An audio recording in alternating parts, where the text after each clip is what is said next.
नमस्कार, आप स्वराज पोस्ट देख रहे हैं। आपके साथ मैं हूं अभिनव कुमार। हमारी मौजूदगी औरंगाबाद विधानसभा क्षेत्र में था। हम औरंगाबाद विधानसभा क्षेत्र की महान जनता से जरा समझने का प्रयास कर रहे थे कि इस बार औरंगाबाद का मूड क्या है, औरंगाबाद किस तरफ जा रहा है, क्योंकि पहले फेज का मतदान हो गया, उसके बाद अब दूसरे फेज की बारी है। इसी क्रम में हम बिहार के तमाम विधानसभा क्षेत्रों में हम घूम रहे थे और आपको दिखाने का प्रयास कर रहे थे कि बिहार के 243 विधानसभा सीट का मूड क्या है, जनता किस तरफ जा रही है, महागठबंधन या एनडीए बनाम महागठबंधन। लगातार कांटों का टक्कर हम आपको बता रहे हैं। हम जिस विधानसभा क्षेत्र में हैं, औरंगाबाद विधानसभा क्षेत्र कांग्रेस के खाते में है और पिछले 10 साल से कांग्रेस के विधायक यहां से जीते हुए हैं और इस बार फिर से आनंद शंकर सिंह को कांग्रेस ने मौजूदा विधायक को ही यहां से अपना उम्मीदवार बनाया है। और आज हम औरंगाबाद विधानसभा क्षेत्र यानी आनंद शंकर सिंह के विधानसभा क्षेत्र में घूम रहे थे और जनता का मूड समझ रहे थे कि जनता का क्या मूड है। और हमको लगा कि आपको बताना चाहिए कि यहाँ जो जमीनी हकीकत है, जमीनी हकीकत क्या है, औरंगाबाद की जनता क्या सोच रही है, औरंगाबाद की जनता किस मुद्दे पे अपना मतदान कर रही है, हम तमाम मुद्दे के बारे में बताएंगे। और आपको एक चीज और बता दें कि औरंगाबाद का जातीय समीकरण क्या कहता है और जो यहाँ से जिसको कैंडिडेट बनाया गया है उनका जातीय समीकरण क्या है और एनडीए के तरफ से जो प्रत्याशी दिए गए हैं उनको लेके लोगों में क्या नाराजगी है, एक एक करके हम तमाम चीज बताएंगे। तो चलिए शुरू करते हैं। आपको बता दें कि औरंगाबाद विधानसभा क्षेत्र में एक बार फिर से कांटों का टक्कर नहीं कह सकते हैं, क्योंकि क्लीन स्वीप मिलता हुआ कांग्रेस को दिख रहा है।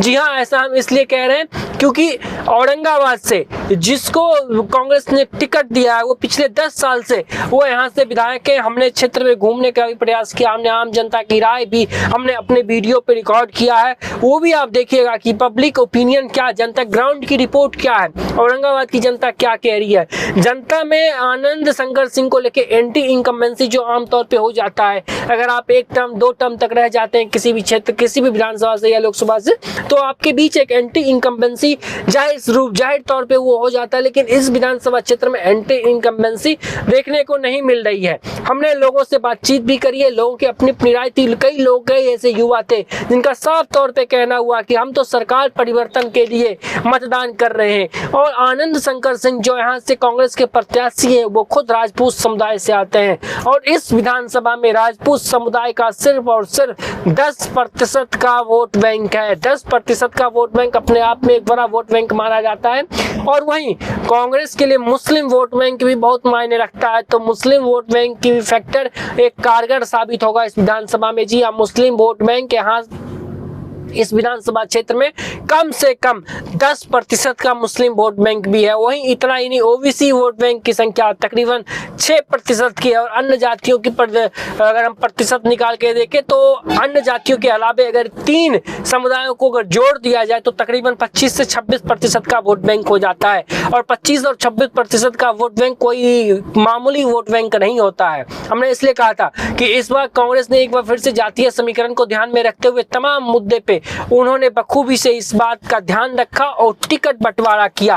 और आनंद शंकर सिंह को लेकर जब हम क्षेत्र में घूम रहे थे तो लोगों का साफ तौर पे कहना था कि यहाँ पे इस क्षेत्र में आनंद शंकर सिंह की जो अपनी छवि है, आनंद शंकर सिंह को हम 12 बजे रात में भी याद करते हैं, तो आनंद शंकर सिंह हमारे सुख और दुख में साथ रहते हैं। और एनडीए के प्रत्याशी से लोगों को खासा नाराजगी थी। नाराजगी इस आधार पे थी कि लोगों का कहना था कि एनडीए की तरफ से जो प्रत्याशी दिया गया है वो प्रत्याशी बाहरी प्रत्याशी है, हमें घर का बेटा चाहिए। यानी इनके सामने जो शंकर सिंह को जो मैदान में नारायण सिंह को जो मैदान में शंकर सिंह के सामने जो उतारा गया है उनका घर औरंगाबाद नहीं है, उनका घर सासाराम बताया जाता है। कहा जा रहा है कि उनको बाहरी कैंडिडेट को लाके यहाँ पे औरंगाबाद पे शिफ्ट करने का प्रयास किया गया। कई युवाओं की अपनी राय थी।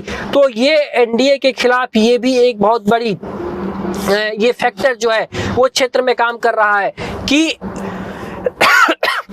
कि हमको बाहरी कैंडिडेट, हमको घर का कैंडिडेट चाहिए। अगर हमको कुछ काम हो तो हम औरंगाबाद में जाएंगे, ना कि दूसरे क्षेत्र सासाराम में जाके उनसे मिलेंगे। तो तमाम चीजें हैं, हम आपको दिखाने का भी प्रयास करें। ग्राउंड रिपोर्ट, हमारा ग्राउंड रिपोर्ट एक बार आप जरूर देखिएगा, उसमें आपको बहुत क्लियर हो जाएगा।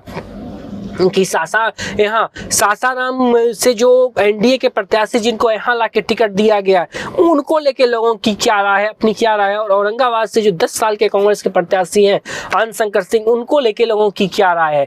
बहुत चीजें आपको क्लियर हुई। लेकिन जातीय समीकरण इस विधानसभा का हम आपको ये भी बता रहे हैं कि जातीय समीकरण राजपूत वोट 10 बैंक यानी जनरल वोट, और आनंद शंकर सिंह खुद राजपूत समाज से आते हैं, तो कम से कम राजपूत समाज का जो कॉम्बिनेशन है वो कहीं ना कहीं आनंद शंकर सिंह के फेवर में यहाँ पे इस विधानसभा में दिखता हुआ नजर आ रहा है। वहीं यादव वोट बैंक भी आनंद शंकर सिंह के पक्ष में जाता हुआ दिख रहा है। तो हम आज की 30 तारीख में हम कह सकते हैं कि कहीं ना कहीं आनंद शंकर सिंह के फेवर में औरंगाबाद विधानसभा क्षेत्र जाता हुआ दिख रहा है। खैर, आपकी क्या राय है?